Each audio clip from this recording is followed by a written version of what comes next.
이재명 경기지사 뉴스 공장. 첫 번째 뉴스. 경기도가 도민들의 적극적인 구직 활동을 지원하기 위해 내년부터 면접수당을 지급하는 기업에 대해 각종 인센티브를 제공하는 경기도 기업 면접수당 지급 확대 계획을 추진한다고 밝혔다. 5일도에 따르면 면접수당은 기업이 채용 면접 시 교통비 등을 목적으로 응시자에게 제공하는 일정의 비용을 말한다. 특히 많은 구직자들은 면접수당이 취업 의욕 고취와 경제 부담 경감에 도움이 된다고 입을 모으고 있다. 실제로 경기도가 주 리얼미터에 의뢰해 2030 청년 세대 713명을 대상으로 도정현안 여론조사를 실시한 결과 기업들이 면접자들에게 면접비를 지급해야 하는가에 대한 물음에 응답자 3명 중 2명이 지원자의 시간과 노력에 대한 대가로 지급해야 한다는 데 동의한 것으로 조사됐다. 이에 반해 응답자의 63%가 수차례 취업 면접에 참여하는 과정에서 기업으로부터 면접비를 받은 경험이 한 번도 없었다고 대답했다. 이에 경기도가 취업 비용 등의 부담을 덜어 청년 등 도민들의 활발한 구직활동을 지원하고 면접수당 지급 문화가 도내 기업의 확산, 정착되도록 유도하기 위해 이번 계획을 마련하게 됐다. 이번 계획을 살펴보면 우선 일자리 우수기업 인증, 유망 중소기업 인증, 중소기업 비즈니스 융합성장 지원, 디자인 개발 지원, 수면 제품 및 서비스 상용화, 경기도형 스마트 공장 구축 지원 등 경기도가 추진하는 6종의 기업 지원, 사업 신청 시 가점을 부여한다. 또한 면접수당 지급 기업들에게 경기도지사 인증 마크를 부여하고 경기도 일자리재단이나 경기도경제과학진흥원 홈페이지에 해당 기업 명단을 게시해 기업 이미지를 홍보할 수 있는 기회도 제공하기로 했다. 이 밖에도 경기도 신용보증재단 보증심사 시 우대 가점을 부여하는 방안을 추진하고 강소기업 육성 사업에 참여하는 업체를 대상으로 면접수당 지급을 장려할 방침이며 다른 사업에도 확대 적용하는 방안을 검토 중이다. 오후석 경기도 경제실장은 많은 기업들이 면접수당 지급에 관심을 갖고 참여하도록 가점 등 인센티브 제공을 차질 없이 추진하겠다며 이를 통해 도민들이 경제적 부담 없이 활발한 구직 활동을 벌일 수 있는 환경을 만들어 나갈 것이라고 밝혔다. 다음은 추석 연휴 환경오염 특별감시단속 결과 관련 뉴스입니다.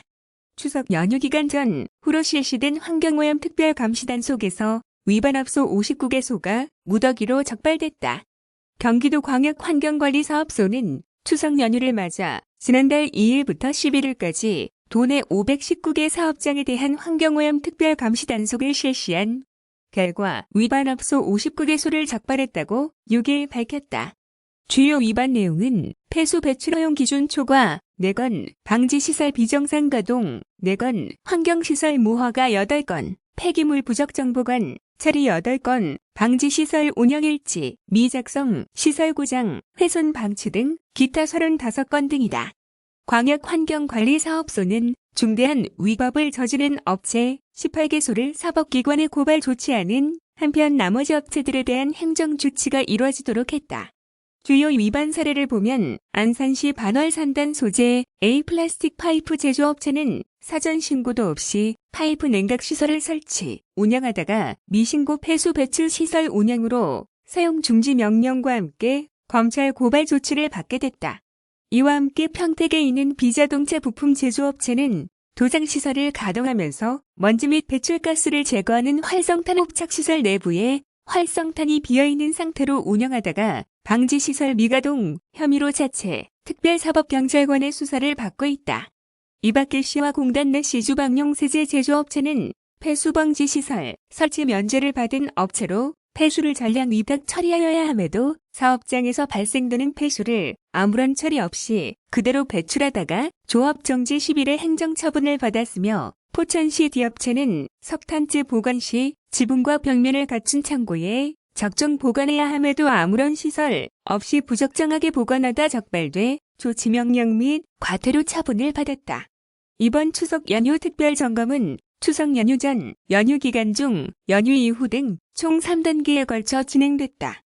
광역환경관리사업소는 추석 연휴 기간 전 도내 1,891개 업소에 자율점검 협조문을 발송하고 특별감시 계획을 홍보하는 등 사전 계도를 실시한 뒤 170명으로 2인 1개조씩 총 72개조를 편성, 배출업소에 대한 특별 단속을 진행했다. 이어 추석 연휴 기간에는 총 164명을 투입해 도내 117개 하천에 대한 감시 활동을 진행했으며 추석 연휴 이후에는 환경관리가 취약한 업체 46개소에 113명의 인력을 파견해 폐수 처리장 등에 대한 환경관리 요령, 대기오염물질, 방지시설 운영에 대한 기술 지원을 실시했다. 송수경 경기도 광역환경관리사업소장은 추석 연휴 기간 중 자율점검 협조문 발송 및 홍보 등 사전 계도를 진행해 큰 환경오염 사고를 막을 수 있었다라며 불법 행위가 적발된 업체는 관련법에 따라 엄중 조치하고 지속적으로 관리 감독해 나갈 계획이라고 말했다. 다음은 개발도상국 지위 문제 관련 농업 분야 관련 뉴스입니다. 미국 정부가 지난 7월 한국을 비롯한 10개국의 세계무역기구 개발도상국 지위에 대한 문제를 제기하고 나선 가운데 이와 관련한 동향 분석 및 농업 분야 대응 전략 논의를 위한 간담회가 4일 경기도청에서 개최됐다. WTO 개도국 지위 문제와 관련한 중앙정부 및 산업계 동향을 분석하고 향후 개도국 지위 포기에 따른 대응 전략을 모색하고자 마련된 이날 간담회에는 경기도 대외경제정책연구원, 경기연구원, 경기농식품유통진흥원, 경기경제과학진흥원, 액경기지역본부 등 관계기관과 서울대 등 관련 분야 학계 전문가 10여 명이 참석했다. 이날 간담회는 WTO 개도국 지위 논의에 따른 농업 분야 동향, 주제 발표에 이어 참가자들이 자유롭게 의견을 개진하는 종합토론회 순으로 진행됐다. 종합토론에서 참석자들은 주요 대응 전략으로 공익형 직불제와 경기도 농민소득, 도입 등을 통해 현행 보조금 체제를 전환할 필요가 있다고 입을 모았다.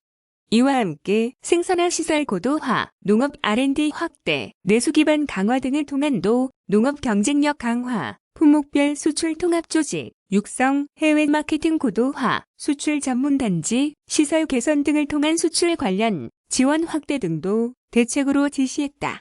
도는 WTO 협상 동향을 면밀히 주시하면서 농림축산식품부 등 관계부처와 긴밀한 협조 체계를 구축해 나가는 한편 지속적인 간담회 개최를 통해 전문가 및 현장 의견을 적극 반영한 효과적인 대응 전략을 수립해 나간다는 계획이다. 김충범도 농업정책과장은 오늘 간담회는 향후 WTO 개도국 지위 등 협상 동향에 따른 효과적 대응 방안에 관한 다양한 의견을 수렴할 수 있는 의미 있는 자리였다라며 앞으로 WTO 협상 동향 등을 예의주시하면서 농산물 관세 및 농업 보조금, 축소 등 우려되는 상황에 대해 선제적으로 대비할 수 있는 환경을 조성해 나가겠다고 말했다. 한편 우리나라는 우루과이 라운드 협상 결과에 따라 지난 1995년부터 농업 분야의 한해 개발도상국 지위를 유지하면서 농산물 관세, 농업 보조금 분야 등에서 선진국보다 유리한 대우를 받고 있다. 그러나 지난 7월 미국 정부가 한국, 멕시코, 터키, 브루나이, 홍콩, 쿠웨이트, 카타르, 마카오, 싱가포르, UAE 등이 개발도상국 지위를 유지하는 것에 문제가 있다는 입장을 표명함에 따라 농업 분야 개발도상국 지위를 상실할 위기를 맞고 있다. 미국은 지난 7월 이후 90일 시한내 WTO가 증정된 안을 내놓지 못할 경우 해당 국가에 대한 개발도상국 대우를 일방적으로 중단하겠다는 입장이다. 다음은 서해경제공동특구 관련 뉴스입니다. 9.19 평양공동선언에서 언급된 서해경제공동특구를 생산과 소비, 교육안에저가 연계된 복합도시로 육성하여 한반도 경제권의 중획을 담당해야 한다는 연구 결과가 나왔다. 서해경제공동특구는 개성공단이나 통일경제특구 등 기존 남북협력 틀을 넘어 장기적 비전과 전략을 지닌 남북경제협력 모델이어야 한다는 것이다. 경기연구원은 이러한 내용을 토대로 한반도 경제권의 중에 서해경제공동특구 구상 보고서를 발간하고 정책적 시사점을 도출했다. 서해 남북한 접경지역은 고려와 조선의 수도인 개경과 한양의 방어를 위한 전략적 요충지이자 세계와 교류하는 관문 등 역사적으로 한반도의 중추지대 역할을 담당해왔다. 현재는 풍부한 자연, 생태를 바탕으로 산업과 인구 성장 잠재력이 높은 한반도의 중심 권역이자 한반도 경제권의 중추 거점으로 전망된다. 보고서는 서해경제공동특구의 전략적 가치를 고려하여 한반도 경제권의 중핵으로서 한반도 메가리전 육성 비전, 포함 인가공 중심 개성공단, 모델을 넘어 첨단 기술이 결합된 산업 육성, 남북한 산업 생태계와 긴밀하게 결합하여 주민 생활에 기여하는 3가지 육성 방안을 담고 있다. 김포 개풍, 파주 개성, 강화 강령 해주 3대 축을 중심으로 하는 주요 구성안도 도출됐다. 우선 김포 개풍 축 그린텍시티 조성 33제곱킬로미터 규모 부지에 IT, 바이오, 에너지, 농업, 물류, 관광 기능을 유지하는 남북경제협력의 중핵이다. 특히 개풍 지역의 자연환경, 농업 기반, 역사적 교류 등 풍부한 잠재력을 활용하면 가치를 극대화할 것으로 예상된다. 다음으로 파주 개성축 퓨처시티로 조성, 개성공단 확장, 예정 부지 23제곱킬로미터를 활용하여 제조업, IT, 물류, 관광 기능과 스마트시티 등 전통과 미래 산업 공존지대로 육성하는 내용을 담고 있다. 마지막으로 강화 강령 해주, 즉 마린 이코시티 조성, 해양 생태 산업지대로 관광, 레저, 수산업을 육성하는 방안이다. 개풍, 연안 일대의 신도시를 건설하고 하항을 개발하여 연안 물류와 관광 교류 협력 기반을 강화하는 내용을 포함한다. 연구를 수행한 이정훈 경기연구원 선임연구위원은 서해경제공동특구 실현을 위해서는 대북 제재 완화를 가정하여 남북한 공동연구, TF 설치 및 실행, 제도적 기반 마련, 인력 양성 등의 준비를 실행에 옮길 필요가 있다면서 제재 해제 이전에는 남북한 공동으로 한반도 경제권 연구위원회를 구성, 운영할 것을 주장했다. 특구 기본 구상 수립, 제도 설계, 인력 교육, 개별 관광 교류 등 현실적으로 가능한 범위 내에서 협력을 수행하자는 것이다. 이 선임연구위원은 또한 대북 제재 해제 이후에는 인프라 개발, 국제자본 유치, 입법 작업 등을 신속하게 진행하며 남북 공동이 서해경제공동특구위원회를 설치하여 특구 조성, 운영, 투자 유치 등을 협의하고 실행해야 한다고 덧붙였다.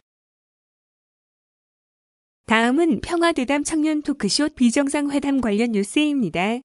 평화대담 청년 토크쇼 비정상회담에 참가한 국내외 청년 등 토론자들이 남북 간 차이를 줄여나가는 것이야말로 한반도 평화를 앞당길 수 있는 지름길인 만큼 남북교류 협력을 지속적으로 확대해 나가야 한다고 의견을 모았다.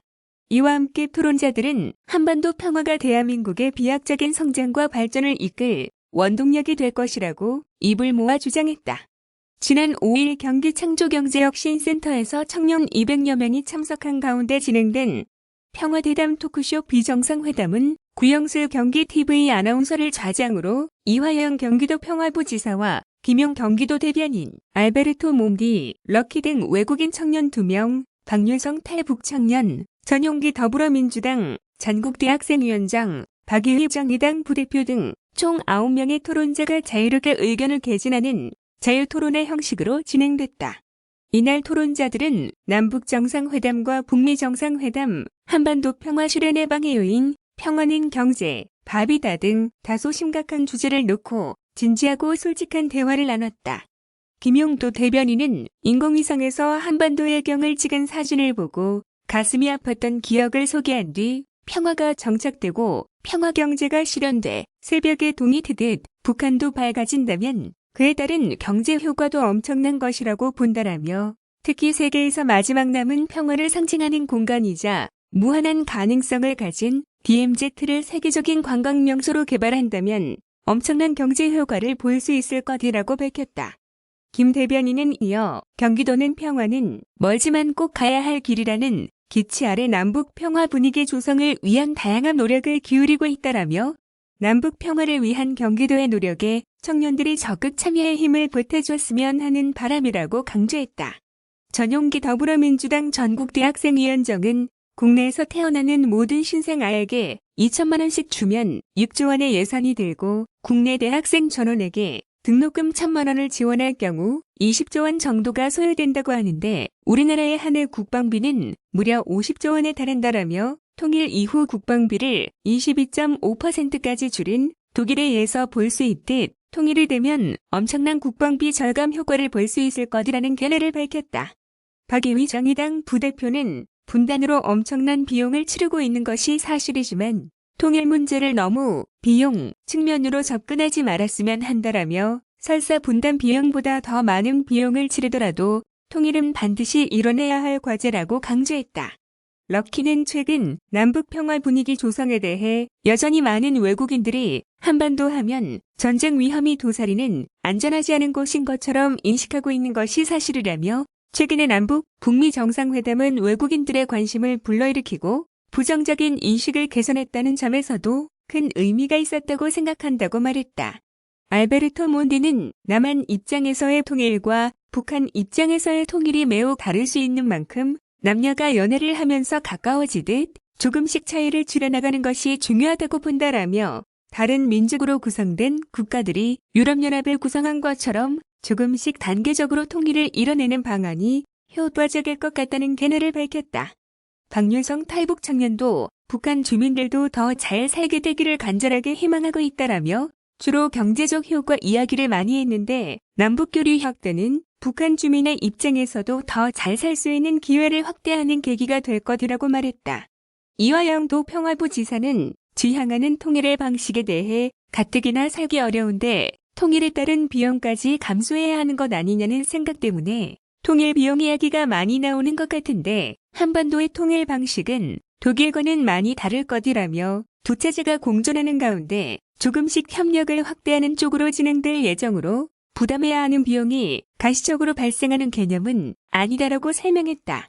이 부지사는 이어 남북 관계가 개선되면 청년들이 상상을 초월할 정도로 폭발적인 효과가 있을 것으로 예상된다이라며 세계 투자가들이 전쟁을 이유로 투자를 기피하는 코리아 리스크가 코리아 프리미엄으로 바뀌고 기업 여건이 좋아질 것이며 청년 일자리도 무수히 창출될 것이라고 말했다. 이 밖에도 이날 토론회에서는 남한과 북한을 바라보는 외국인의 시각, 북한 바로 알기, 내가 대통령이라면 평화를 위해 평화 옥자 토크 등과 같이 유쾌한 주제의 대화도 함께 진행됐으며 관람객들도 참여해 자유롭게 의견을 개진하는 관객 속으로 코너도 마련됐다. 이날 참석자들은 열차를 타고 북한을 거쳐 유럽 대륙을 자유롭게 오가는 등 남북 평화가 가져다줄 장밋빛 미래를 상상해보며 남북 평화를 위해 지속적으로 관심을 기울이고 함께 노력해 나갈 것을 다짐했다.